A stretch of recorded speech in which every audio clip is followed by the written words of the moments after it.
தூய யோவான் எழுதிய நற்செய்தி பிரிவு 12 இறை திருவசனம் 45.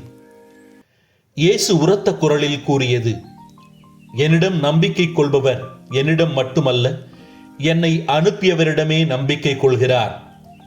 என்னை காண்பவரும் என்னை அனுப்பியவரையே காண்கிறார். ஜெபம்.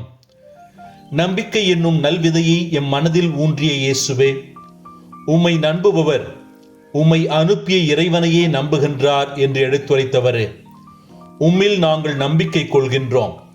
உம்மில் நாங்கள் கொள்கின்ற நம்பிக்கை என்பது எங்களது வாழ்க்கையின் அடித்தளம் என்பதை உணர்ந்து உம் வழியாக தந்தை கடவுளை காணும் வரத்தை எமக்கு தந்தருளும். ஆமென்.